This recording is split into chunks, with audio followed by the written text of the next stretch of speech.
Gynaecology ward से एक लड़की के लगातार चीखने की आवाज़ पूरे फ्लोर में गूंज रही थी। दर्द से भरी हर चीख सुनने वालों का दिल हिला रही थी। नर्सेज एक दूसरे की तरफ देख रही थी। वार्ड बॉय खामोश खड़े थे, किसी के चेहरे पर बेबसी थी तो किसी के चेहरे पर लापरवाही। उसी वक्त रणवीर ओबरॉय तेज़ कदमों से कॉरिडोर में आया। उसकी पेशानी पर नागवारी साफ दिखाई दे रही थी। आवाज़ें लगातार उसके कानों से टकरा रही थी। ये लड़की इतना क्यों रो रही है मिस माया?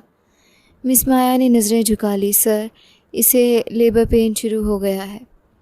ड्यूज क्लियर नहीं हुए, इसलिए कोई डॉक्टर केस लेने पर तैयार नहीं। रणवीर का चेहरा सख्त हो गया। What rubbish! हर साल करोड़ों का दान लेने के बावजूद यहाँ गरीब लोगों के साथ यही सलूक होता है। उसकी गूंजदार आवाज़ पूरे कॉरिडोर में फैल गई। सीनियर डॉक्टर्स अपने कमरों से बाहर निकल आए। नर्सेज सहम कर एक तरफ खड़ी हो गई। हर शख्स जानता था कि ओबरॉय इंडस्ट्रीज़ के मालिक की नाराज़गी पूरे हॉस्पिटल एडमिनिस्ट्रेशन पर भारी पड़ सकती थी।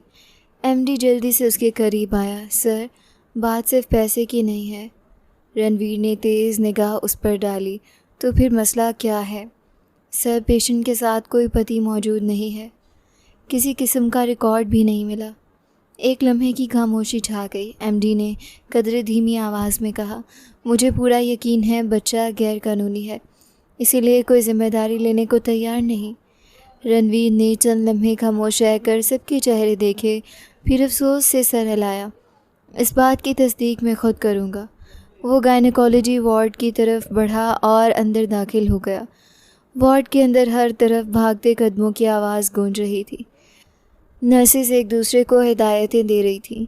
व्हीलचेयर एक तरफ खड़ी थी, ट्रॉली पर दवाएं रखी थीं। कमरे के बीचों बीच बेड पर लेटी वह लड़की दर्द से तड़प रही थी। उसकी सांसें बेतरतीब थीं, पेशानी पसीने से भीग चुकी थी, बाल चेहरे से चिपक गए थे। रणवीर ओबरॉय की नज़रें जैसे उस चेहरे पर ठहर कर सांस लेना भूल गईं। उसके चेहरे का रंग एक लम्हे में उड़ गया। आंखों में हैरत, बेयकीनी और सदमा एक साथ उतर आया। तुम? उस लड़की ने आहिस्ता आहिस्ता आंखें खोली। दर्द से होंठ कांप रहे थे। निगाह उसके चेहरे तक पहुंची तो एक लम्हे की खामोशी छा गई। फिर उसकी आंखों में खौफ उतर आया। आप यहाँ क्या कर रहे हैं? प्लीज़ मेरे करीब मत आइए। रणवीर ने गहरा सांस लिया। नज़रें लगातार उसी चेहरे पर जमी रही, जैसे यकीन दिलाने की कोशिश कर रहा हो कि वो कोई सपना नहीं देख रहा। मुझे पहले ये बताओ, तुम इस हालत में यहाँ कैसे पहुँची? लड़की ने होंठ भींच लिए। दर्द की एक शदीद लहर उठी तो उसकी चीख पूरे कमरे में गूंज गई। नर्स घबरा कर आगे बढ़ी। सर, पेशेंट की हालत ख़राब हो रही है, फौरी फ़ैसला करना होगा। रणवीर ने पलटकर सबकी तरफ देखा। उसकी आंखों में गुस्सा साफ दिखाई दे रहा था।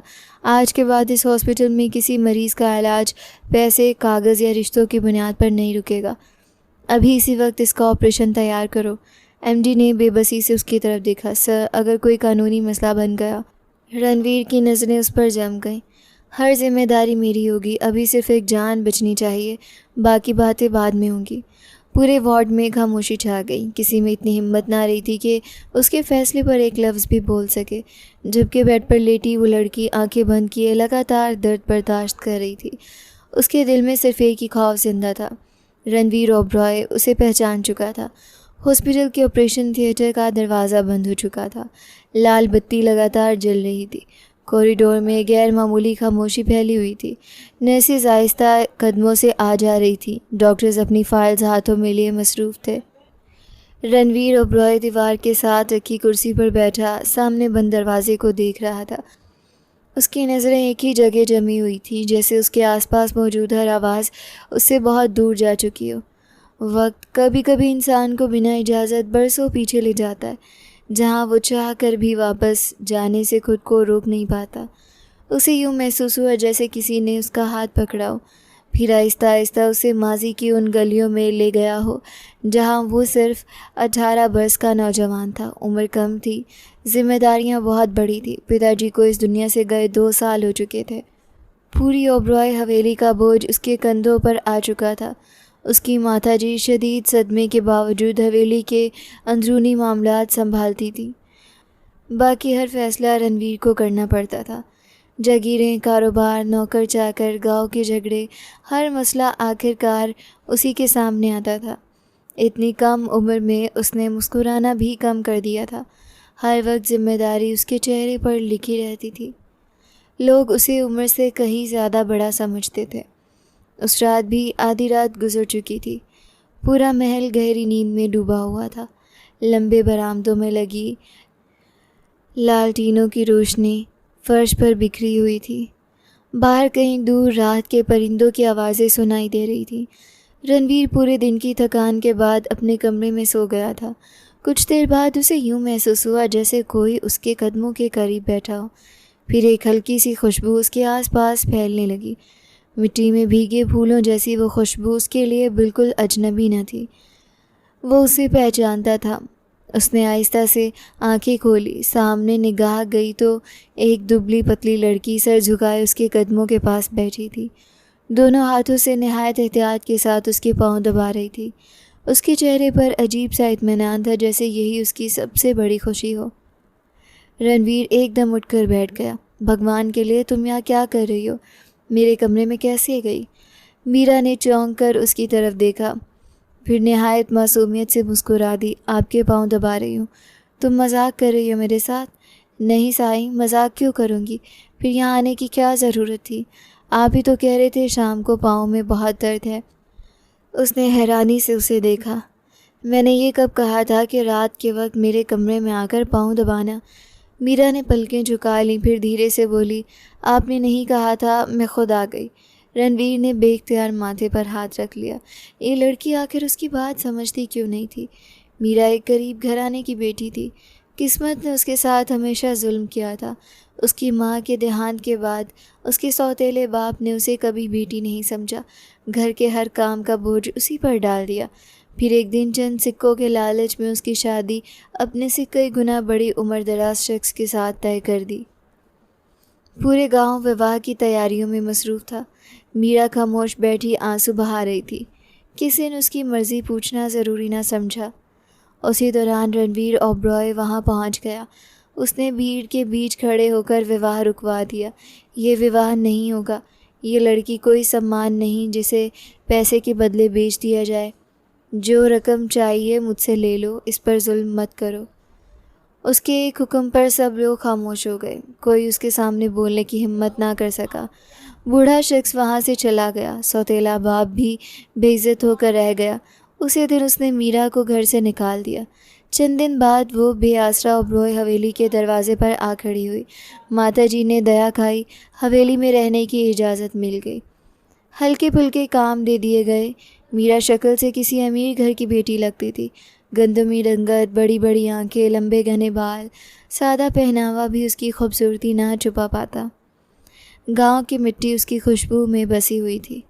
उसकी मासूमियत हर बात से झलकती थी। वो जिस दिन से हवेली में आई थी उस दिन से रणवीर को अपना रक्षक समझने लगी थी। उसे लगता था जिस शख्स ने उसे नर्क से निकाला है उसकी सेवा करना उसका कर्तव्य है।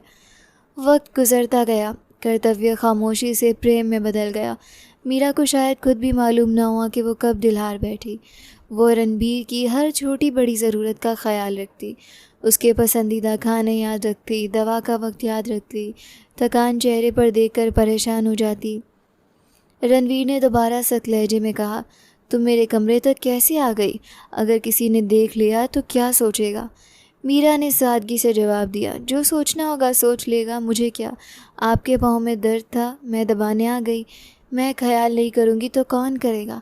रणवीर ने बेबसी से आंखें बंद कर ली। तुम्हारी बात अपनी जगह ठीक है, मेरे पाँव में वाकई दर्द था, पर मैंने तुम्हें बुलाया नहीं था। अब फौरी यहाँ से चली जाओ। मीरा चंद लम्हे खामोश रही, फिर अचानक उसके सामने आकर बैठ गई। एक बात पूछूं? रणवीर ने थके हुए अंदाज में उसे देखा। अब क्या है? मैं आपसे कुछ नहीं मांगती, आप अच्छे लगते हैं मुझे बातें छुपाना नहीं आता। प्रेम करती हूँ आपसे, विवाह कर लेना मुझसे। हवेली के किसी कोने में पड़ी रहूँगी, फिर चाहे बाद में किसी और से भी विवाह कर लेना। आप बड़े सरदार हैं, लोग कहते हैं बड़े सरदार एक से ज़्यादा विवाह करते हैं। रणवीर चंद लम्हों तक उसे देखता रह गया। उसका दिल चाहा ज़ोर से डांट दे, फिर फौरी ख्याल आया अगर आवाज़ बुलंद हुई तो हवेली में कोई जाग जाएगा। रात की इस पहर एक कुंवारी लड़की का उसके कमरे में होना मीरा की इज्जत पर ऐसा दाग लगा देता जो शायद कभी ना धुलता। वह आहिस्ता लहजे में बोला, तुम्हें अंदाज़ा भी है तुम क्या कह रही हो? मीरा ने फौरी सर हिला दिया। बिल्कुल अंदाज़ा है। रणवीर ने गहरा सांस लिया। इस वक्त वो विवाह के बारे में सोच भी नहीं सकता था। नौकरानी से विवाह करना तो उसके ख़ानदान के लिए नामुमकिन बात थी। मीरा की मासूमियत पर इसे तरस भी आ रहा था। इसे सख्ती से मना करता तो शायद वो रो पड़ती। उसने चंद लम्हे सोचने के बाद धीरे से कहा, ठीक है, मैं इस बारे में सोचूंगा। अब तुम अपने कमरे में चली जाओ। ये सुनते ही मीरा के चेहरे पर ऐसा उजाला फैल गया जैसे किसी ने उसकी झोली में पूरी दुनिया डाल दी हो। उसकी आंखें खुशी से चमक उठी। वो बार बार सर हिलाती हुई दरवाजे की तरफ बढ़ी, फिर एक बार मुड़कर उसे देखा, मुस्कुराई और तेज़ कदमों से बाहर निकल गई। दरवाज़ा बंद होते ही रणवीर ने दोनों हाथों से अपना चेहरा ढांप लिया। उसे फौरी एहसास हो चुका था कि उसने गलती कर दी है। इस एक वाक़ये ने मीरा के दिल में ऐसा सपना जगा दिया था जिसकी ताबीर शायद कभी संभव नहीं थी। दिल की बात छुपाने के लिए अक्ल चाहिए होती है। मीरा के पास अक्ल से ज़्यादा सच्चाई थी। उसके दिल में जो आता वो ज़ुबान पर ले आती। शायद इस मासूमियत ने उसे दुनिया की हर छल से बेखबर रखा था। ऑपरेशन थिएटर के बाहर खामोशी पहले जैसी ही बनी हुई थी। रणवीर कुर्सी पर बैठा सामने जलती लाल बत्ती को देख रहा था। उसकी नज़रें दरवाजे पर जमी थी, जैसे वो हर गुज़रते लम्हे का हिसाब रख रहा हो। अचानक किसी ने उसके कंधे पर हाथ रखा। ख्यालों में गुम रहने का इरादा है या वापस भी आना है? रणवीर ने चौंक कर सर उठाया। सामने अमित खड़ा मुस्कुरा रहा था। तू यहाँ क्या कर रहा है? अपने इलाज के लिए आया था। तुम्हारा फ़ोन बंद था। पता चला यहाँ कोई मसला खड़ा हो गया है, बस फिर सीधा यहाँ आ गया। चल यहाँ से, अपनी बीमारी पर ध्यान दे। दूसरों की ज़िंदगी संभालते संभालते अपनी ज़िंदगी मत हार बैठ।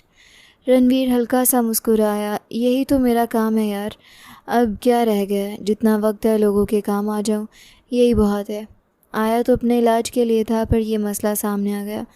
अब थोड़ी देर बैठते हैं, सब ठीक हो गया तो निकल जाएंगे। अमित ने खामोशी से सर हिलाया। ठीक है, मैं भी यहीं बैठा हूँ। अमित की मौजूदगी ने रणवीर को एक बार फिर 6 महीने पहले के दिन में पहुँचा दिया। वो दिन उसकी पूरी ज़िंदगी बदल कर रख गया था। उससे 7-8 महीने पहले मीरा अचानक हवेली छोड़कर चली गई थी। वो किसी को कुछ बताकर नहीं गई थी। रणवीर ने उसे तलाश करने की ज़रूरत ही समझी नहीं। उसके नज़दीक वो हवेली की एक नौकरानी थी। एक नौकरानी के जाने पर पूरा परिवार नहीं रुकता। उसके पास उससे कहीं ज़्यादा ज़रूरी काम थे। गांव के मसले, कारोबार, जागीरें, लोगों की जिम्मेदारियां। ज़िंदगी आगे बढ़ती रही। 2 महीने बाद एक और सदमा उसके हिस्से में आया। उसकी माता जी भी इस दुनिया से रुखसत हो गई। पति की जुदाई उन्हें पहले ही अंदर से तोड़ चुकी थी। बीमारी बढ़ती गई और आखिरकार वो भी हमेशा के लिए चली गई। उस दिन पहली बार रणवीर को एहसास हुआ कि दुनिया में उसका अपना कोई नहीं रहा। हवेली वैसी ही थी, कमरे वही थे, आंगन वही था, नौकर वही थे, बस घर ख़त्म हो गया था। चंद महीने बाद उसने इस तन्हाई को स्वीकार कर लिया। वो खुद को पूरी तरह लोगों की सेवा में मसरूफ़ रखने लगा। उसका सपना था पूरे इलाके की किस्मत बदल दे। नए विद्यालय बनाए, हॉस्पिटल बनाए, रोज़गार के अवसर पैदा करे। विवाह उसकी प्राथमिकताओं में कभी शामिल ही नहीं रहा। वो हमेशा यही कहता था कि अभी बहुत काम बाकी है। एक दिन अचानक उसके पूरे शरीर में शदीद दर्द शुरू हो गया। पहले उसने आम थकन समझा, फिर दर्द रोज़ का नियम बन गया। कभी बुखार आ जाता, कभी शरीर टूटने लगता, कभी चलते चलते चक्कर आ जाते। वो आम डॉक्टरों के पास जाता, दवाइयाँ लेता, चंद दिन आराम रहता, फिर वही तकलीफ़ वापस आ जाती। आखिरकार वो शहर के एक बड़े स्पेशलिस्ट के पास पहुंचा। डॉक्टर ने विस्तार से जांच की, बहुत से टेस्ट लिखे। तमाम रिपोर्ट्स देखने के बाद चंद लम्हे खामोश रहा, फिर एक पर्ची उसकी तरफ बढ़ा दी। ये आखिरी टेस्ट भी करवा लीजिए। रणवीर ने पर्ची पर नज़र डाली। वो बोन मैरो कैंसर का टेस्ट था। चंद दिन बाद रिपोर्ट सामने आई। रिपोर्ट ने उसकी पूरी दुनिया खामोश कर दी।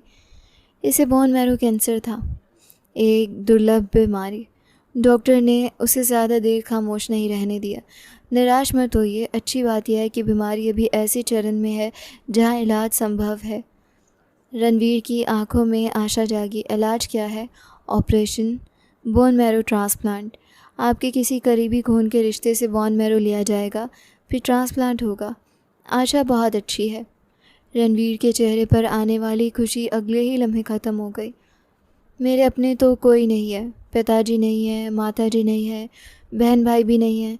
डॉक्टर खामोश हो गया। फिर सावधानी के तौर पर तमाम करीबी रिश्तेदारों के टेस्ट करवाए गए। किसी का ब्लड ग्रुप नहीं मिला, किसी की बोन मैरो संरचना मैच नहीं कर पाई। रणवीर का ब्लड ग्रुप AB नेगेटिव था, अत्यंत दुर्लभ। डॉक्टर ने फाइल बंद करते हुए गहरा सांस लिया। मेरी राय में आपके पास 1 से 2.5 साल है। सावधानी बरते तो शायद इतना वक्त मिल जाए। सत्य माने तो 1.5 साल समझे। आखिरी महीने शायद हॉस्पिटल में गुजारे। उस दिन के बाद रणवीर की ज़िंदगी बदल गई। शरीर का दर्द बढ़ता गया। कभी अचानक बेहोश हो जाता, कभी कई कई घंटे बिस्तर से उठ ना पाता। सिर्फ अमित हर वक्त उसके साथ खड़ा रहा। बाकी दुनिया अपने अपने कामों में मसरूफ़ थी। डॉक्टर लगातार डोनर ढूंढते रहे। ब्लड ग्रुप कहीं ना कहीं मिल भी जाता, बोन मैरो की पूरी मैच नहीं मिलती थी। एक मुलाकात के दौरान डॉक्टर ने खामोशी से एक और संभावना बताई। अगर आप विवाह कर लें, आपकी संतान हो, संतान का ब्लड ग्रुप उचित हुआ तो ज़रूरत पड़ने पर उसे भी बोन मैरो लिया जा सकता है। रणवीर ने फौरी सवाल किया, इतने छोटे बच्चे से बोन मैरो लेना सुरक्षित होता है? डॉक्टर ने आत्मनिर्भर आवाज़ में जवाब दिया, 1 साल के बच्चे से भी बोन मैरो लिया जा सकता है। तरीका सुरक्षित होता है, बस खून का रिश्ता होना चाहिए। रणवीर खामोश बैठा रहा। उसके पास ना वक्त था, न विवाह का इरादा, न इतनी मोहलत कि बच्चा पैदा हो और फिर 1 साल का भी हो जाए। उसने उसी दिन दिल ही दिल में एक फ़ैसला कर लिया, जितना वक्त बाकी है लोगों के नाम कर दूंगा। इसी सोच के साथ वह रोज़ किसी न किसी सामाजिक सेवा का काम में लगा रहता। आज भी वो अपने इलाज के सिलसिले में हॉस्पिटल आया था। किस्मत ने उसे यहाँ मीरा के सामने ला खड़ा किया था। ऑपरेशन थिएटर के बाहर इंतज़ार की घड़ियाँ ख़त्म होने का नाम नहीं ले रही थी। हर गुज़रता लम्हा पहले से ज़्यादा लंबा महसूस हो रहा था। अमित कभी कॉरिडोर में टहलता, कभी आकर रणवीर के पास बैठ जाता। रणवीर की नज़रें लगातार उसी दरवाजे पर जमी हुई थी। अचानक खामोशी को चीरती एक नन्हे बच्चे के रोने की आवाज़ पूरे कॉरिडोर में गूंज उठी। रणवीर ने बेइख्तियार सर उठाया। उसके होंठों पर हल्की सी मुस्कान आ गई। वो खुद भी नहीं समझ सका कि आखिर एक अजनबी बच्चे की पहली आवाज़ सुनकर उसके दिल में मीठी सी खुशी क्यों उतर आई थी, जैसे किसी ने अंधेरे कमरे में अचानक दीपक जला दिया हो। अमित ने उसकी तरफ देखा। मुस्कुरा भी लेते हो तुम? रणवीर ने नज़रें दरवाजे से नहीं हटाई। बच्चे की आवाज़ ही ऐसी होती है, दिल चाहे भी तो बेहिस नहीं रह सकता। अमित चंद लम्हे खामोश रहा, फिर बोला, ये वही लड़की है ना जो तुम्हारी हवेली में काम करती थी? रणवीर ने धीरे से सर हिलाया। हाँ, वही मीरा। अमित ने हैरानी से उसे देखा। वही जो तुम्हारे पीछे घूमती रहती थी, हर वक्त तुम्हारा ख्याल रखती थी। रणवीर के चेहरे पर एक मध्यम सी मुस्कान आई। हाँ वही, एक रात मेरे कमरे में आ गई थी, कहने लगी प्रेम करती हूँ आपसे, विवाह कर लो मुझसे। अमित बेइख्तियार हंस पड़ा। फिर तुमने क्या कहा? रणवीर ने गहरा सांस लिया। सिर्फ इतना कहा था कि सोचूंगा। अमित की हंसी आहिस्ता आहिस्ता ख़त्म हो गई। फिर वो अचानक कहाँ चली गई? आज यहाँ कैसे पहुँच गई? पति भी साथ नहीं है, बच्चा भी पैदा हो गया। मुझे तो इसका चित्र ठीक नहीं लगता। रणवीर के चेहरे की नरमी एक लम्हे में ख़त्म हो गई। उसने पहली बार सख्त नज़र अमित की तरफ देखा। किसी के बारे में भी बिना सत्य जाने फैसला मत करो। अमित खामोश हो गया। रणवीर ने आहिस्ता आवाज़ में कहा, हो सकता है उसके साथ कुछ ऐसा हुआ हो जिसका हमें अंदाज़ा भी ना हो। हर खामोश इंसान कसूरवार नहीं होता। अमित ने उसके चेहरे की संजीदगी देखकर मज़ीद कुछ ना कहा। चंद लम्हे बाद ऑपरेशन थिएटर का दरवाज़ा खुला। एक लेडी डॉक्टर मुस्कुराते हुए बाहर आई। उसकी बाहों में सफ़ेद कपड़े में लिपटा नन्हा सा बच्चा था। उसने सामने बैठे रणवीर को देखा। शायद इसे लगा कि वही इस बच्चे का करीबी रिश्तेदार है। वो सीधी उसके सामने आ गई। बधाई हो, बहुत प्यारा बेटा हुआ है। रणवीर चंद लम्हे खामोश रहा। डॉक्टर ने बच्चे का चेहरा ज़रा सा खोला। नन्हा सा चेहरा लाल गुलाब की पंखुड़ी जैसा था। बंद आँखें, छोटी सी नाक, नरम गुलाबी होंठ, घने स्याह बाल। उसकी मासूमियत देखने वाले को एक लम्हे में अपनी तरफ खींच लेती थी। रणवीर बेख्तियार उसे देखता रह गया। डॉक्टर मुस्कुरा दी। बहुत स्वस्थ बच्चा है। आजकल तो ज़्यादातर बच्चे 1.5-2 किलो के पैदा होते हैं। ये पूरे 4.5 किलो का है। बहुत मजबूत बच्चा है। अमित भी आगे बढ़ गया। वास्तव में बहुत खूबसूरत है, रणवीर ने आहिस्ता से कहा। बिल्कुल अपनी माँ पर गया है। डॉक्टर ने अपनी बाहों में संभाल लिया। रोगी अभी बेहोश है। चंद घंटों बाद रूम में शिफ्ट कर देंगे। 3 दिन देखरेख में रहेगी, फिर डिस्चार्ज कर देंगे। ये कहकर वो वापस अंदर चली गई। रणवीर की नज़रें देर तक उसी दरवाजे पर जमी रहीं जहाँ बच्चा गायब हुआ था। वक्त आहिस्ता आहिस्ता गुजरता रहा। सुबह दोपहर में बदल गई। दोपहर शाम के करीब पहुँच गई। मीरा को विशेष कमरे में स्थानांतरित कर दिया गया। वो अभी भी बेहोश थी। नर्सेस आती रहीं, दवाएं लगाती रहीं। बच्चे को कभी नर्सरी ले जाया जाता, कभी वापस उसके पास लाया जाता। अमित कई बार गाड़ी देख चुका था। यार अब चल भी, किसी नर्स को पैसे दे देते हैं, वो ख्याल रख लेगी। तुम्हें भी आराम की ज़रूरत है, अपनी हालत भूल गए हो। रणवीर ने खामोशी से ना में सर हिलाया। पता नहीं क्यों दिल नहीं मान रहा। अमित ने हैरानी से उसे देखा। तुम उससे बात करना चाहते हो? रणवीर ने चंद लम्हे सोचा, फिर धीरे से बोला, हाँ, कुछ सवाल है जिनके जवाब सिर्फ उसी के पास हैं। आखिरकार शाम के वक्त मीरा को होश आ गया। उसने आहिस्ता आहिस्ता आंखें खोली। छत धुंधली दिखाई दे रही थी। चंद लम्हों बाद उसे एहसास हुआ कि वो हॉस्पिटल के कमरे में है। हाथ पर ड्रिप लगी हुई थी। शरीर में शदीद कमज़ोरी थी। उसने बेइख्तियार अपने पहलू की तरफ देखा। नन्हा सा बच्चा सुकून से सो रहा था। उसकी आंखों से बेइख्तियार आंसू बहने लगे। उसी लम्हे कमरे का दरवाज़ा आहिस्ता से खुला। कदमों की आहट सुनकर उसने सर मोड़ा। दरवाजे में खड़ा शख्स देखते ही उसके चेहरे का रंग उड़ गया। उसकी आंखें हैरत से फैल गईं। सांस जैसे सीने में ही रुक गई। उसके चेहरे पर एक साथ खौफ, हैरत और बेयकीनी ऐसे उतर आई जैसे उसने किसी ऐसे शख्स को देख लिया हो जिससे दोबारा मिलने का उसने कभी कल्पना भी न किया हो। दरवाजे पर रणवीर ओबराय खड़ा था। कमरे में चंद लम्हों तक खामोशी छाई रही। रणवीर आहिस्ता कदमों से आगे बढ़ा, फिर बेड के साथ रखी कुर्सी पर बैठ गया। रणवीर की नज़रें चंद लम्हे मीरा पर रहीं, फिर साथ लेटे नन्हे बच्चे पर चली गई। उसके होंठों पर बेइख्तियार मुस्कान आ गई। बहुत प्यारा बच्चा है तुम्हारा। कैसी हो अब? तबीयत तो बेहतर है ना? मीरा ने सिर्फ उसकी तरफ देखा, कोई जवाब ना दिया। उसकी आंखों में अजीब सी नमी थी, जैसे हज़ारों लफ्ज़ दिल में कैद हो मगर ज़ुबान तक आने की हिम्मत ना रखते हो। रणवीर ने चंद लम्हे इंतज़ार किया। तुम अचानक कहाँ चली गई थी? मैंने सुना भी नहीं तुम कहाँ हो। मीरा खामोश रही। रणवीर को पहली बार उसकी ये खामोशी अजीब लगी। वो लड़की तो दिल की हर बात फौरी ज़ुबान पर ले आती थी। आज कितनी खामोश क्यों थी? उसने फ़िक्रमंदी से पूछा, क्या बात है? कहीं दर्द हो रहा है? डॉक्टर को बुलाऊं? मीरा ने आहिस्ता से ना में सर हिलाया, फिर अपना कमज़ोर सा हाथ उठाकर अपने दिल पर रख लिया। रणवीर चंद लम्हे इसे देखता रहा। वो इस इशारे का मतलब पूरी तरह ना समझ सका, मगर इतना ज़रूर महसूस हुआ जैसे वो कहना चाहती हो कि शरीर से ज़्यादा दिल ज़ख्मी है। रणवीर ने बात बदल दी। इस बच्चे के पिता कहाँ हैं? कहीं नाराज़ होकर घर से निकल आई हो? इसके पिता तो हैं ना मीरा? मीरा ने आहिस्ता से ना में सर हिला दिया। रणवीर चौंक गया। क्या मतलब? मीरा ने बड़ी मुश्किल से होंठ खोले। छोड़कर चले गए, अब इस दुनिया में नहीं है। रणवीर चंद लम्हे खामोश बैठा रहा, फिर उसने गहरा सांस लिया। ओह, मुझे बहुत अफसोस हुआ। भगवान तुम्हें धैर्य दे। अमित की बात इसे अचानक याद आई। इसे बेख्तियार गुस्सा आया। लोग कितनी आसानी से दूसरों के चरित्र पर उंगली उठा देते हैं, ये सोचे बिना कि हर इंसान की ज़िंदगी में कोई ना कोई ऐसा दुख भी होता है जो दूसरों को दिखाई नहीं देता। उसने नरमी से कहा, अब किसी बात की फ़िक्र मत करना, तुम वापस हवेली आ जाओ, पहले की तरह वही रहो, वहाँ तुम्हारा अच्छे से ख्याल रखा जाएगा, तुम्हें कहीं जाने की ज़रूरत नहीं है। मीरा ने पहली बार सुकून से उसकी तरफ देखा, फिर धीरे से सर हिला दिया। मेरे पास वैसे भी जाने के लिए कोई जगह नहीं, रणवीर ने इत्मीनान से कहा। फिर बात ख़त्म, अब यही तुम्हारा घर है। वो उठकर बाहर आ गया। उसने तमाम नर्सिस को स्पष्ट हिदायतें दी। बच्चे का भी पूरा ख्याल रखा जाए, मीरा को भी किसी चीज़ की कमी ना होने दी जाए, दवा वक्त पर मिले, खाना अच्छा दिया जाए, अगर किसी चीज़ की ज़रूरत हो तो फ़ौरी इंतज़ाम किया जाए। फिर उसने अपना नंबर लिखवा दिया। जिस दिन डिस्चार्ज करना हो उस दिन इस नंबर पर सूचित कर देना, गाड़ी आ जाएगी, इन्हें आराम से हवेली पहुंचा दिया जाएगा।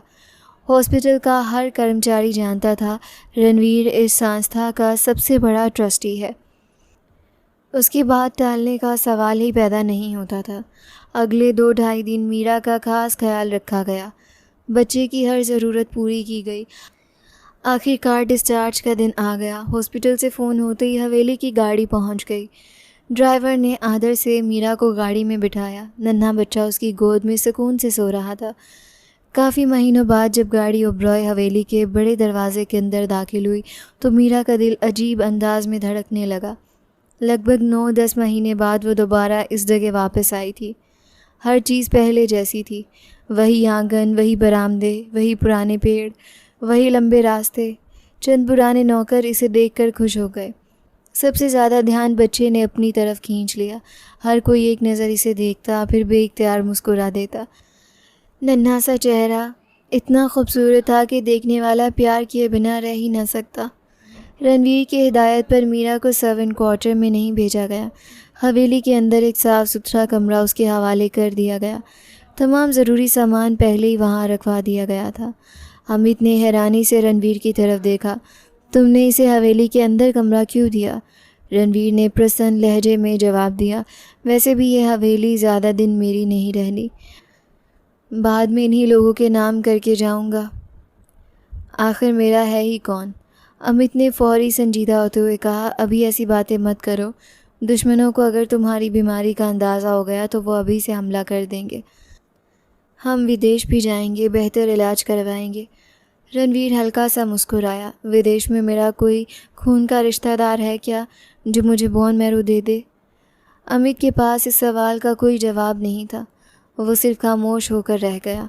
वो जानता था कि इस बीमारी के सामने धन दौलत भी बेबस खड़ी थी। मीरा इन सब बातों से बेखबर अपने बच्चे के साथ नई ज़िंदगी गुजारने लगी। बच्चे के कपड़े, दवाइयाँ, दूध, हर ज़रूरत वक्त पर पूरी होती। किसी चीज़ की कमी महसूस नहीं होने दी गई। कई महीनों बाद पहली बार इसे यूँ महसूस हुआ जैसे ज़िंदगी ने उसके थके हुए कदमों को थोड़ा सा सुकून दे दिया हो। हवेली में दिन नियम के अनुसार गुजर रहा था। मीरा अपने कमरे में बच्चे को संभाल रही थी। नन्हा बच्चा इसकी गोद में सो रहा था। चेहरे पर मासूम सी मुस्कान थी। उसी वक्त एक पुरानी नौकरानी कमरे में दाखिल हुई। उसके चेहरे पर परेशानी साफ नज़र आ रही थी। मीरा बीबी, आपको एक बात बताऊं? मीरा ने चौंक कर उसकी तरफ देखा। क्या बात है? नौकरानी ने नज़रें झुका ली। रणवीर साहब की तबीयत बहुत ख़राब है। मीरा के हाथ रुक गए। क्या मतलब? नौकरानी की आवाज़ भरी हुई थी। उन्हें कैंसर हो गया है। ये सुनते ही मीरा के चेहरे का रंग बदल गया, जैसे किसी ने अचानक उसके कदमों तले ज़मीन खींच ली हो। कैंसर? ये लफ्ज़ उसके दिल में तीर की तरह लगा। रणवीर उसके होंठों से बेइख्तियार सिर्फ यही नाम निकला। उसकी आंखों में आंसू भर आए। वो शख्स जिसने इसे बेसहारा हालात में सहारा दिया था, जिसने इसे जुल्म से बचाया था, जिसके लिए उसके दिल में आज भी वही प्रेम जिंदा था, वो शख्स अब ज़िंदगी की जंग लड़ रहा था। मीरा ने अपने दिल पर हाथ रख लिया। इसे आज भी रणवीर से प्रेम था। वो प्रेम जिसे उसने बरसों छुपा कर रखा था। वो प्रेम जिसका जिक्र उसने किसी के सामने नहीं किया था। उसने कभी किसी को नहीं बताया था कि वो हवेली से क्यों गई थी, किसके साथ गई थी, किससे विवाह हुआ था, उसकी ज़िंदगी में क्या तूफ़ान आया था, उसके पति के साथ क्या हुआ था। ये सब राज उसने अपने दिल में दफन कर रखे थे। वो अचानक उठ खड़ी हुई। आंखों से आंसू लगातार बह रहे थे। वो रणवीर के बारे में सोचकर खुद को संभाल नहीं पा रही थी। वो तेज़ कदमों से कमरे से बाहर निकली। रास्ते में आंसुओं की वजह से इसे कुछ साफ दिखाई नहीं दे रहा था। अचानक वो किसी से टकरा गई। सामने अमित खड़ा था। अमित ने हैरत से उसे देखा। क्या हुआ है तुम्हें? मीरा की सांसें तेज़ चल रही थी। रणवीर को क्या हुआ है? अमित चंद लम्हे खामोश रहा, फिर उसके चेहरे को देखने लगा। ये बात तुम्हारी समझ से बाहर है। मीरा ने बेकरारी से कहा। मुझे बताएं क्या हुआ है रणवीर साहब को? अमित ने गहरा सांस लिया। उन्हें कैंसर है। बीमारी बहुत आगे बढ़ चुकी है। मीरा की आंखों से आंसू ना रुक सके। अमित ने धीमी आवाज़ में कहा, अगर उनका कोई अपना होता, कोई ऐसा रिश्ता जो उनका खून होता, कोई संतान होती तो शायद उन्हें बचाया जा सकता, मगर अब मसला बहुत मुश्किल है। डॉक्टर्स के अनुसार उनके पास ज़्यादा वक्त नहीं, शायद 1.5 साल, शायद 2 साल। उसके बाद अमित खामोश हो गया। मीरा की आंखें खौफ से फैल गईं। उसे लगा जैसे वक्त एक लम्हे के लिए रुक गया हो। वो आहिस्ता आहिस्ता अपने कमरे की तरफ वापस आई, दरवाज़ा बंद किया, फिर बेड के पास बैठते ही फूट फूट कर रोने लगी। उसके आंसुओं में बरसों का छुपा दुख शामिल था। उसका दिल सिर्फ एक ही प्रार्थना कर रहा था, रणवीर को कुछ ना हो। रात के 12 बज चुके थे। हवेली पर गहरी खामोशी छाई हुई थी। रणवीर अपने कमरे में अकेले बैठा था। सामने रखी मेज़ पर दवाएं पड़ी थीं, हाथ पे रिपोर्ट्स थीं, आंखों में बेबसी थी।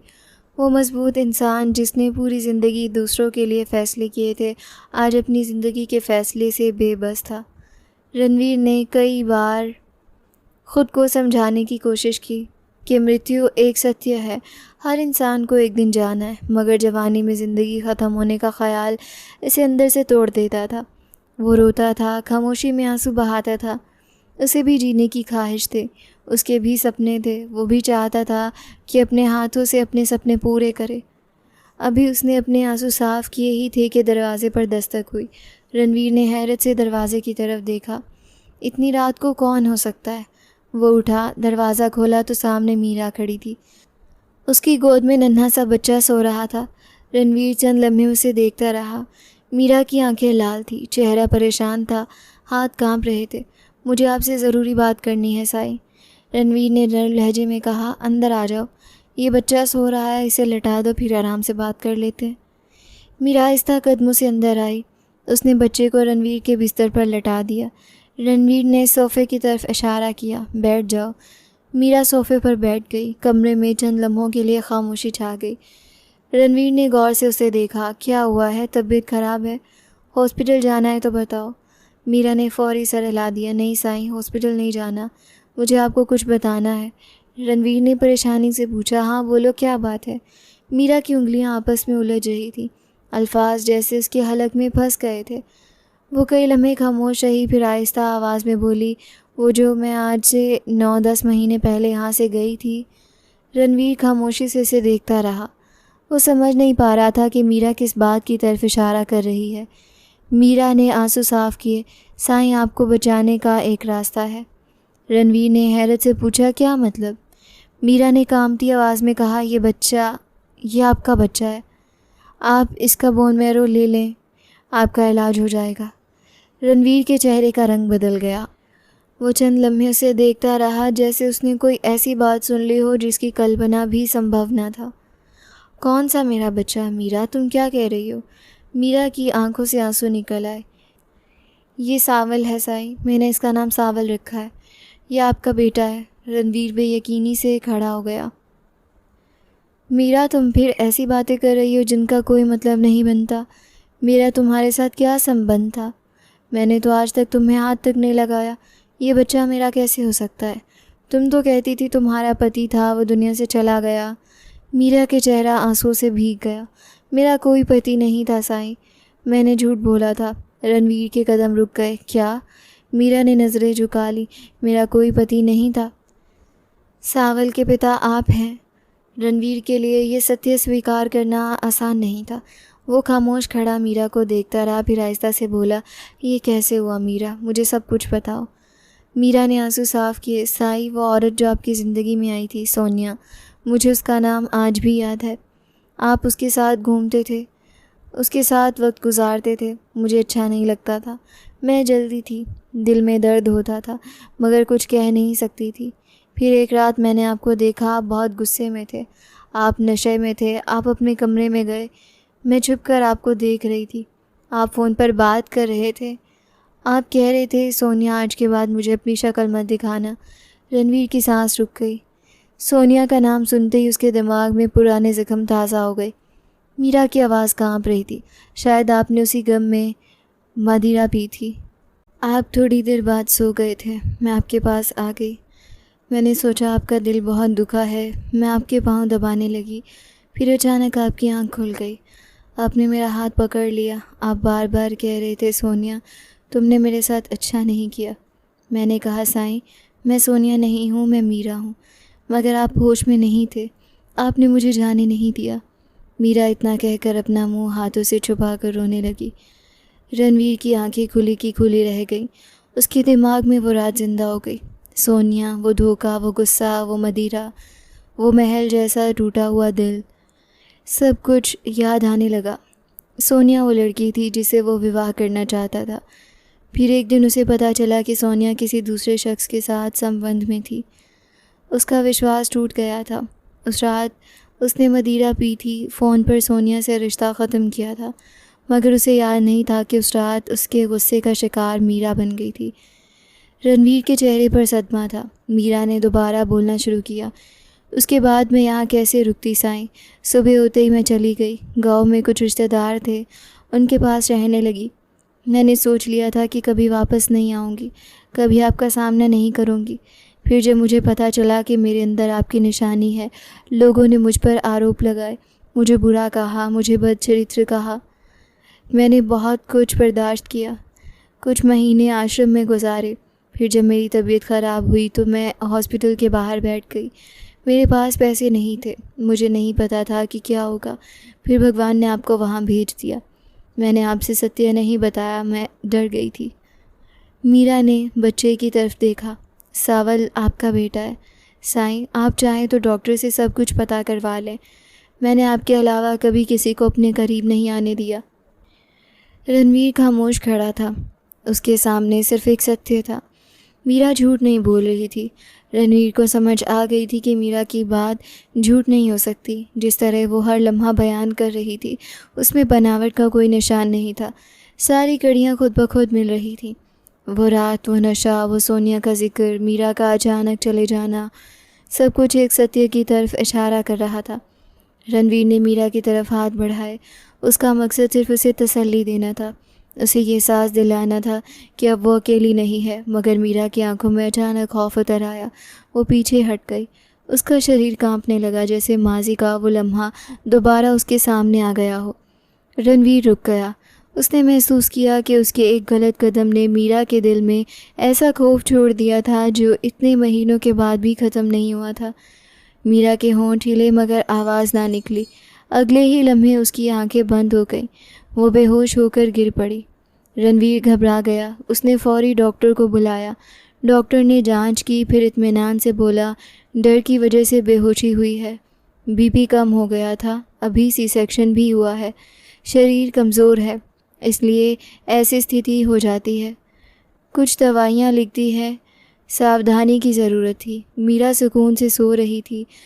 सावल भी अपनी माँ के पास सुकून से सो रहा था। रणवीर कुर्सी पर बैठा अपना सर हाथों में थामे हुए था। उसके अंदर एक तूफ़ान चल रहा था। उसने अमित को बुलाया। अमित कमरे में आया तो रणवीर ने उसे सारी हकीकत बता दी। अमित भी खामोश रह गया। कुछ देर तक वो सिर्फ सावल को देखता रहा, फिर धीमी आवाज़ में बोला, इस बात का विश्वास करने का एक ही तरीका है, सुबह डीएनए टेस्ट करवा लेते हैं। रणवीर ने बच्चे की तरफ देखा। ये मेरा बेटा है अमित, ये लड़की झूठ नहीं बोल रही, रिपोर्ट भी यही सिद्ध करेगी। अमित खामोश रहा। रणवीर की आंखों में नमी आ गई। मैं ये सब कैसे कर सकता हूँ? मैं एक ऐसी लड़की की इज्जत को कैसे तोड़ा जो मुझसे प्रेम करती थी? कभी सोचा है अमित, जिस शख्स से इंसान प्रेम करता है वही इंसान अगर सबसे बड़ी तकलीफ़ दे तो दिल पर क्या गुजरती है? मीरा ने सब कुछ अकेले बर्दाश्त किया, लोगों के आरोप, गरीबी, तन्हाई, दुख, सब कुछ। उसने मुझे नहीं बताया कि उसके पास मेरी निशानी है। वो चाहती तो मेरी माता जी के सामने जा सकती थी, वो चाहती तो सबको सत्य बता सकती थी, मगर उसने ऐसा नहीं किया क्योंकि वो मुझसे प्रेम करती थी। वो मेरी इज्जत बचाती रही। रणवीर की आवाज़ भर्राई हुई थी। उस वक्त मेरी माता जी जिंदा थी, वो सब संभाल सकती थी। वो बुरी औरत नहीं थी। वो मीरा के लिए ज़रूर कुछ करती, मगर मीरा ने खामोशी इख्तियार की। उसने सब दुख खुद बर्दाश्त किया। अब मैं उसका साथ नहीं छोड़ूंगा। अगर मुझे ज़िंदगी मिली तो वो ज़िंदगी मीरा के नाम होगी। वो मेरी संतान है, वो मेरा सावल है। शायद इसीलिए भगवान ने आखिरी वक्त में मुझे उसकी मदद के लिए वहाँ भेजा। अमित ने रणवीर के कंधे पर हाथ रखा। अगर ऐसा है तो ये खुशी की बात है, तेरी ज़िंदगी बच सकती है, सब ठीक हो सकता है मेरे दोस्त। रणवीर ने नम आंखों से अमित को देखा। हाँ, मगर एक बात है, मैं मीरा से नज़रें कैसे मिलाऊंगा? मैं उसकी आंखों में अपने लिए वो खौफ कैसे बर्दाश्त करूंगा? सुबह की पहली रोशनी हवेली के पर्दों से छन कर कमरे के अंदर आ रही थी। रात की परेशानी के बाद एक अजीब सी खामोशी छाई हुई थी। रणवीर पूरी रात ठीक से सो नहीं पाया था। कभी मीरा को देखता, कभी सावल को देखता, फिर सोचों में गुम हो जाता कि ज़िंदगी ने इसे कितने अजीब मोड़ पर ला खड़ा किया है। मीरा की आंख खुली तो शरीर में पहले से बेहतरी महसूस हो रही थी। कमज़ोरी अभी बाकी थी, मगर रात वाली स्थिति नहीं थी। सावल भी आहिस्ता आहिस्ता जाग गया था। नन्ही नन्ही आवाज़ें निकालते हुए वो अपनी माँ के करीब हरकत कर रहा था। रणवीर दरवाजे के करीब खड़ा खामोशी से दोनों को देख रहा था। ये पहला मौका था जब वो इस सत्य को दिल से महसूस कर रहा था कि उसके सामने उसकी अपनी संतान मौजूद है। मीरा की नज़र उस पर पड़ी तो वो एक लम्हे के लिए फिर सहम गई, मगर रणवीर ने खुद को संभाल लिया। उसने आहिस्ता आवाज़ में कहा, मीरा, आज हमें डॉक्टर के पास जाना है, कुछ बातें तस्दीक के लिए ज़रूरी हैं। मीरा ने खामोशी से सर हिला दिया। वो जानती थी कि अब सत्य छिपाने का कोई फ़ायदा नहीं। कुछ देर बाद रणवीर अमित के साथ मीरा और सावल को लेकर उसी डॉक्टर के पास पहुंचा जहां उसका इलाज चल रहा था। डॉक्टर ने सबको देखकर हैरानी से पूछा, रणवीर साहब, खैरियत? रणवीर चंद लम्हे खामोश रहा, फिर उसने पूरी बात डॉक्टर को बता दी। डॉक्टर पहले हैरान हुआ, फिर उसने मीरा और सावल को देखा। ये बहुत महत्वपूर्ण बात है। अगर वाकई आपका बच्चा है तो यह आपके लिए एक बहुत बड़ी आशा बन सकता है। हम अभी टेस्ट कर लेते हैं। डॉक्टर ने ज़रूरी कार्रवाई शुरू कर दी। डीएनए टेस्ट के लिए सैंपल्स ले लिए गए, साथ ही सावल का ब्लड ग्रुप भी चेक किया गया। डॉक्टर ने बताया, रिपोर्ट कल मिल जाएगी, उसके बाद ही अंतिम फैसला होगा। वापसी पर रणवीर पूरी तरह खामोश था। उसकी नज़रें बार बार सावल पर जा रही थीं। वो छोटा सा बच्चा अपनी माँ की गोद में सुकून से सो रहा था। रणवीर ने आहिस्ते से हाथ आगे बढ़ाया। मीरा ने एक लम्हे के लिए इसे देखा, फिर सावल को उसकी तरफ कर दिया। रणवीर ने पहली बार अपनी संतान को गोद में उठाया। वो चंद लम्हे बस इसे देखता रहा। उसकी आंखों में आंसू आ गए। ये एहसास ही अजीब था। एक ऐसा शख्स जिसने ज़िंदगी में हमेशा जिम्मेदारियां उठाई थी, आज पहली बार किसी नन्ही जान को अपनी बाहों में लिए बैठा था। वो सोचने लगा, पता नहीं मैं इसकी जवानी देखने तक ज़िंदा रहूँगा भी या नहीं, पता नहीं मैं इसका चलना सिखा सकूँ या नहीं, पता नहीं मैं इसे अपनी उंगली पकड़कर चलता देख सकूँगा या नहीं। उसने सावल के माथे को चूमा। दिल में एक अजीब सी आशा पैदा हुई। उसी दिन रणवीर ने हवेली में पूजा पाठ और दान पुण्य के आयोजन करने का ऐलान कर दिया। उसने कहा कि सावल का नामकरण और पूजा भी हवेली में धूमधाम से होगा। हवेली में काफ़ी अरसे बाद खुशी की एक लहर दौड़ गई। सब लोग हैरान भी थे, खुश भी थे। किसी को अंदाज़ा नहीं था कि जिस घर में कुछ दिन पहले बीमारी और खौफ की बातें थी, वहाँ अब एक नन्ही सी जान से आशा वापस आ रही है। अगला दिन रणवीर के लिए सदियों जितना लंबा महसूस हुआ। सुबह से उसकी नज़रें फ़ोन पर थीं। आखिरकार डॉक्टर की कॉल आ गई। रणवीर ने फ़ौरी फ़ोन उठाया। डॉक्टर की आवाज़ में खुशी थी। बधाई हो रणवीर साहब, रिपोर्ट आ गई है, सावल आपका ही बेटा है। एक लम्हे के लिए रणवीर खामोश हो गया, फिर उसकी आंखों से आंसू बहने लगे। वो जानता था कि दिल में मौजूद विश्वास आज सत्य बन गया है। डॉक्टर ने मज़ीद कहा, सिर्फ यही नहीं, सावल का ब्लड ग्रुप भी AB नेगेटिव है। ये बहुत बड़ी खुशखबरी है। रणवीर साहब, आप समझ रहे हैं इसका मतलब क्या है? आपकी जान बच सकती है। रणवीर खामोशी से सुनता रहा। डॉक्टर की आवाज़ में खुशी थी। ऑपरेशन के लिए हमारे पास वक्त है। 1 साल तक हम ये प्रक्रिया कर सकते हैं। सावल की सेहत बहुत अच्छी है। ऑपरेशन के बाद कामयाबी के चांसेस बहुत बढ़ जाएंगे। आपके ज़िंदा रहने के चांसेस पहले सिर्फ 10% के करीब थे, अब वो 70% तक पहुंच चुके हैं। ये मामूली बात नहीं है, ये एक बहुत बड़ा चमत्कार है। रणवीर ने फ़ोन बंद किया तो कुछ लम्हे आंखें बंद किए खड़ा रहा। उसे महसूस हुआ जैसे ज़िंदगी ने इसे दोबारा मौका दिया है। वो बच्चा जिसे वो कभी जानता भी नहीं था, आज उसकी ज़िंदगी की सबसे बड़ी वजह बन गया था। मीरा दूर खड़ी सब देखती रही।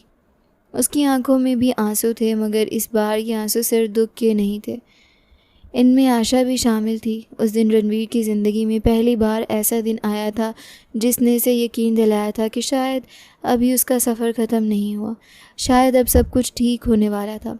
डॉक्टर की हिदायत के बाद सावल की देखभाल का ख़ास इंतज़ाम शुरू कर दिया गया था। रणवीर जानता था कि उसकी ज़िंदगी अब इस नन्ही सी जान से जुड़ी है, इसलिए वो किसी किस्म की लापरवाही नहीं करना चाहता था। सावल के लिए विशेष दूध मंगवाया गया था जिसमें वो तमाम पोषण मौजूद था जो उसकी सेहत के लिए ज़रूरी था। नर्सरी जैसी सफाई का ख्याल रखा जाता था। उसकी खुराक का वक्त निश्चित था। हर चीज़ पर नज़र रखी जाती थी ताकि आने वाले वक्त में किसी किस्म की मुश्किल पैदा ना हो। रणवीर की दवाइयाँ भी वक्त पर शुरू कर दी गई थीं। कुछ अर्सा पहले उसने तकरीबन दवाइयाँ लेना छोड़ दिया था। दिल में यही सोचे बैठा था कि जब ज़िंदगी ही नहीं बचनी तो इलाज का क्या फ़ायदा। मगर अब हालात बदल गए थे। अब उसके पास जीने की एक वजह थी। सावल की सूरत में एक आशा थी, मीरा की सूरत में एक जिम्मेदारी थी। इसलिए वो हर दवा वक्त पर लेने लगा था। मीरा दिन रात रणवीर का ख्याल रखती थी। वो खामोशी से उसकी हर ज़रूरत पूरी करती थी। दवा का वक्त याद रखती, खाने का ख्याल रखती, आराम का ख्याल रखती थी। मगर उसके दिल में छुपा खौफ अभी भी ख़त्म नहीं हुआ था।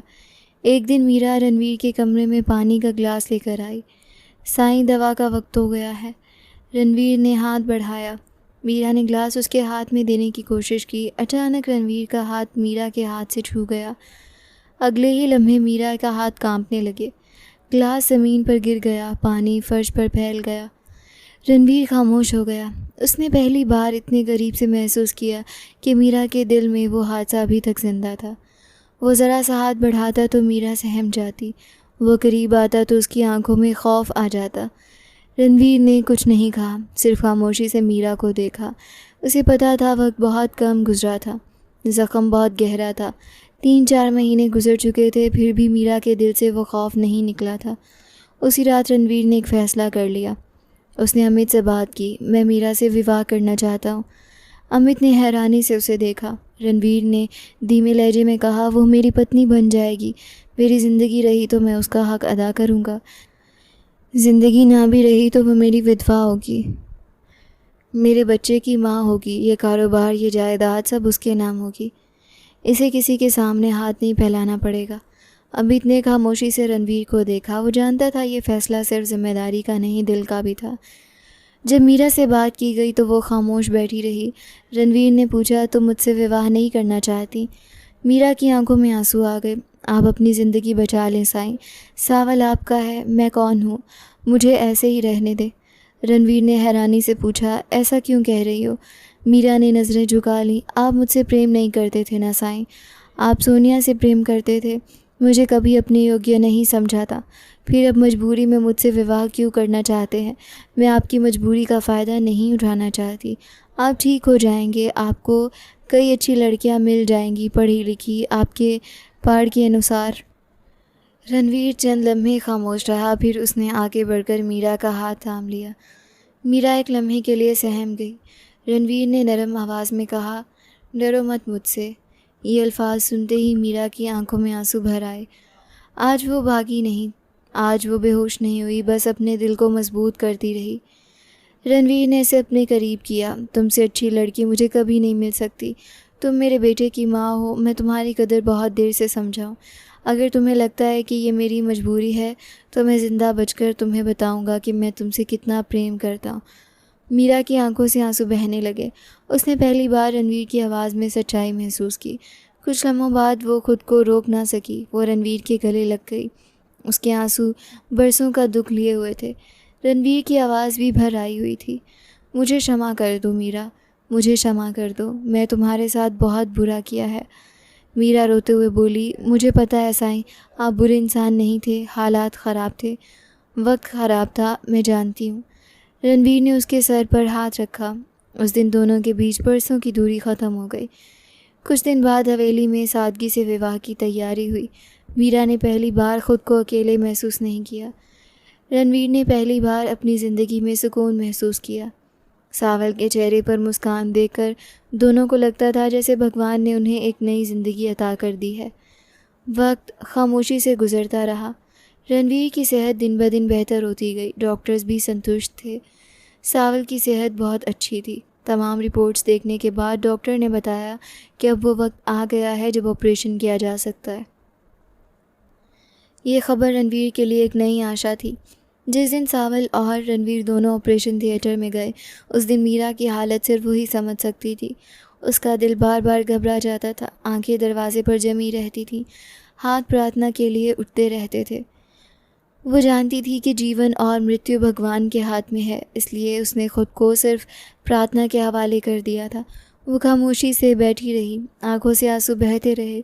दिल में यही प्रार्थना थी कि उसका पति और उसका बेटा सलामत वापस आ जाएं। कुछ वक्त बाद ऑपरेशन थिएटर का दरवाज़ा खुला। डॉक्टर के चेहरे पर मुस्कान थी। मुबारक हो, ऑपरेशन कामयाब हो गया है, दोनों बिल्कुल ठीक हैं। ये सुनते ही मीरा की आंखों से खुशी के आंसू निकल आए। उसने फौरी भगवान का शुक्रिया अदा किया। अमित भी बहुत खुश था। उस दिन जैसे रणवीर की ज़िंदगी में दोबारा रोशनी आ गई थी। रिकवरी का वक्त भी बहुत अच्छे से गुजर गया। रणवीर दोबारा अपनी पुरानी सेहत में वापस आने लगा, पहले से ज़्यादा मजबूत महसूस करने लगा। सावल भी बिल्कुल ठीक था। इस नन्ही जान ने वाकई अपने पिता को नई ज़िंदगी दी थी। एक रात रणवीर कमरे में दाखिल हुआ तो मीरा सावल को सुलाने में मसरूफ़ थी। वो बहुत प्यार से उसके सर पर हाथ फेर रही थी। रणवीर ने मुस्कुराकर पूछा, बच्चा सो गया? मीरा ने चौंक कर उसकी तरफ देखा, फिर हल्की सी मुस्कान आ गई। पता नहीं साईं, आप जब मुझसे पूछते हैं कि बच्चा सो गया तो मुझे आपसे डर क्यों लगने लग जाता है। रणवीर आहिस्ता आहिस्ता उसके करीब आया। डरती क्यों हो? डरना तो तुम्हें चाहिए, क्योंकि आज मैं तुम्हें बताने वाला हूँ कि तुम मुझे कितनी अच्छी लगती हो। मीरा की आंखें झुक गईं। साईं, ऐसी बातें मत करें। रणवीर मुस्कुरा दिया।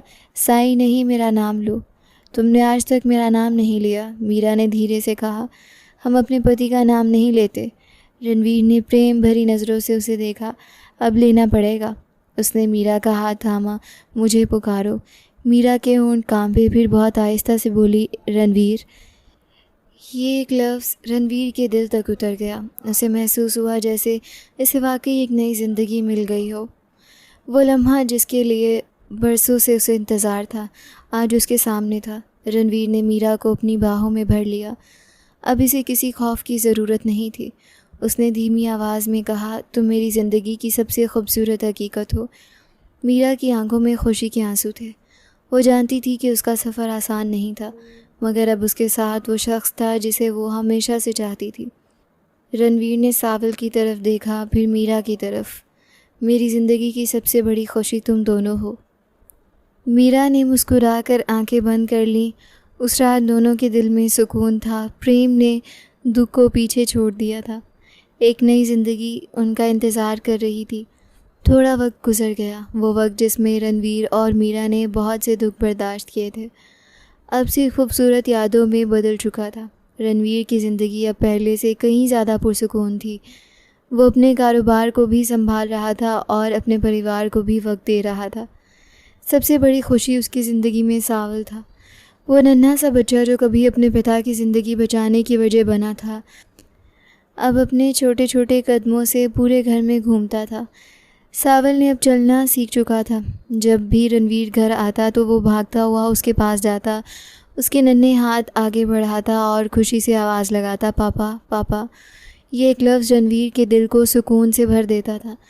वो सावल को गोद में उठा लेता, उसके माथे को चूमता और दिल ही दिल में भगवान का शुक्रिया अदा करता कि इसे अपनी संतान का प्रेम देखने का मौका मिला। मीरा दूर खड़ी दोनों को देखती तो उसकी आंखों में खुशी के आंसू आ जाते।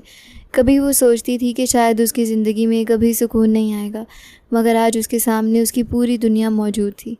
एक प्रेम करने वाला पति, एक प्यारा सा बेटा और एक घर जहाँ इसे आदर और प्रेम दोनों मिले थे। एक शाम रणवीर और मीरा पार्क में बैठे थे। सामने झील का पानी खामोशी से बह रहा था। हल्की हवा चल रही थी। सावल कुछ फासले पर खेल रहा था।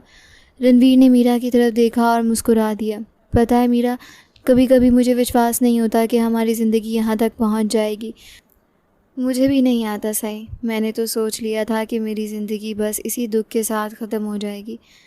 रणवीर ने आहिस्ता से कहा, तुमने बहुत बर्दाश्त किया। मैं आज भी सोचता हूँ कि तुमने इतना सब कुछ अकेले कैसे बर्दाश्त किया। मीरा ने प्रेम भरी नज़रों से इसे देखा। अगर आप न होते तो शायद मैं भी टूट जाती। रणवीर ने मुस्कुरा कर कहा, नहीं मीरा, अगर तुम ना होती तो शायद मैं कभी जीना नहीं सीख पाता। तुमने मुझे सिर्फ ज़िंदगी नहीं दी, तुमने मुझे प्रेम का मतलब समझाया है। मीरा की आंखों में नमी आ गई। वो धीरे से बोली, साईं आप बदल गए हैं। रणवीर ने हंसते हुए कहा, तुम्हारे प्यार से। पहले मैं समझता था कि मजबूत इंसान वो होता है जो कभी कमज़ोर ना पड़े, मगर तुमने सिखाया कि असल शक्ति प्रेम में होती है। उसी वक्त सावल भागता हुआ आया। पापा, रणवीर फौरी उठा और इसे गोद में उठा लिया। मीरा दोनों को देखकर मुस्कुरा दी। रणवीर ने सावल को प्यार करते हुए कहा, ये मेरा बेटा है, मेरी ज़िंदगी की सबसे बड़ी खुशी। फिर उसने मीरा की तरफ देखा, और ये मेरी ज़िंदगी की सबसे खूबसूरत वजह है। मीरा ने मुस्कुराकर नज़रें झुका लीं। झील के किनारे बैठे वो तीनों एक पूरी तस्वीर लग रहे थे। एक ऐसा परिवार जिसने दुखों के बाद खुशी पाई थी, जिसने परीक्षाओं के बाद सुकून पाया था। रणवीर ने सावल को एक हाथ में थामा और दूसरे हाथ से मीरा का हाथ पकड़ लिया। इसे पता था कि ज़िंदगी हमेशा आसान नहीं होती, मगर जब साथ सच्चा हो तो हर मुश्किल आसान लगने लगती है, और यही उनकी कहानी का सबसे खूबसूरत अंत था। प्रेम ने दुख को हरा दिया था, विश्वास ने दूरियां ख़त्म कर दी थी, और एक छोटी सी आशा ने 3 ज़िंदगियों को हमेशा के लिए खुशियों से भर दिया था।